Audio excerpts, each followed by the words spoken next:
esta presentación vamos a hablar de el concepto del jardín, de la historia de esta y de la actualidad de los jardines que ahora podemos considerar parques.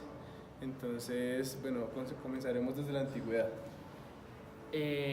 Bueno, pues primero, Roger en su texto define el jardín como un espacio enmarcado o encerrado con elementos naturales. Y él dice que el primer país como con antecedentes de paisaje o de jardines es China, ya que allá se cumplían los 4 criterios que menciona Berke, los cuales son, primero, la representación lingüística, es decir, que el paisaje tenga varios nombres. El segundo es la representación literaria, o sea, que este lugar haya sido relatado o mencionado en alguna historia o algo similar.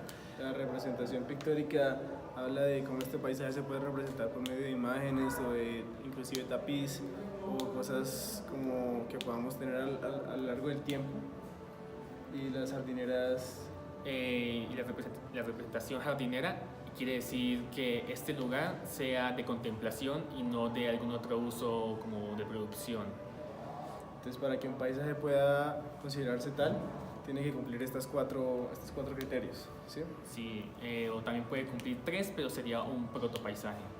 Okay.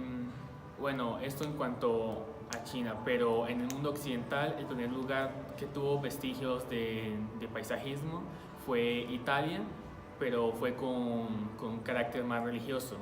Fue posteriormente más al norte de Europa, cuando en Francia se naturalizó estas ideas italianas, pero de forma más arquitectónica, y posteriormente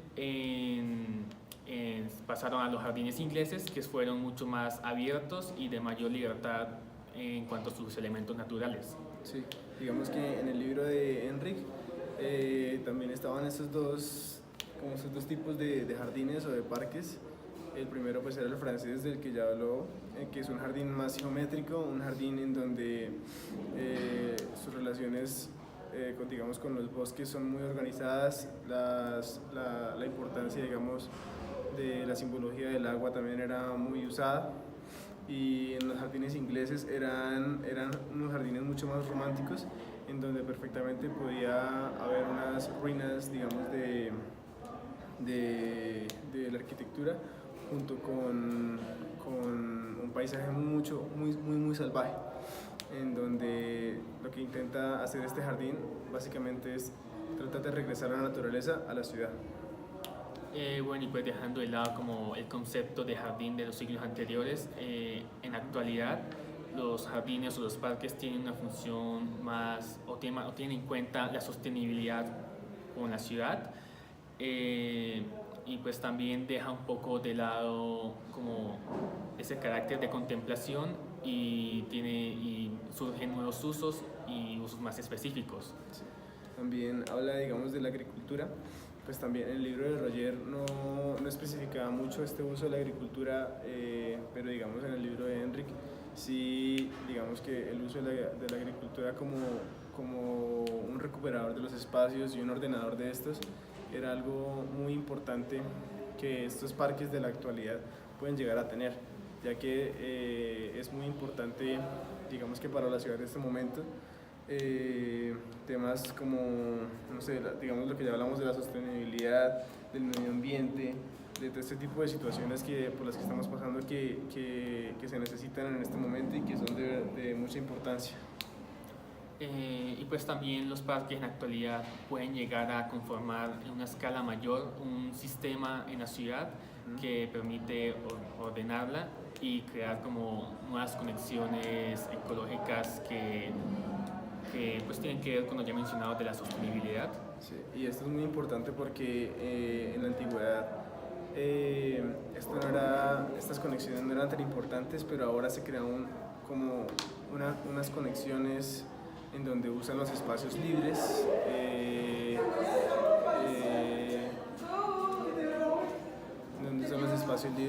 de esto para organizar toda la ciudad. Entonces, digamos que de los jardines se pueden crear parques muy grandes, de los parques se pueden crear estos sistemas verdes con grandes conexiones como los parkways. Además es muy importante porque esto ya no era una tipología francesa ni inglesa, sino que era una tipología norteamericana. Entonces es una nueva forma. Sí, pues ya finalmente Roger termina termina hablando sobre la muerte del paisaje y dice que esta se da por dos factores. El primero es un factor in situ, que es debido a la ambición del hombre que va como colonizando, urbanizando todo el terreno posible. Y el segundo es un factor in visu, que es porque el hombre va cada vez teniendo más como la carencia de apreciar el paisaje. Entonces ya depende, digamos, de esos parques contemporáneos, si logramos salvar, digamos, que estas ideas, o si nos comemos todo el jardín y no traemos nada de lo natural a nuestra ciudad. Gracias.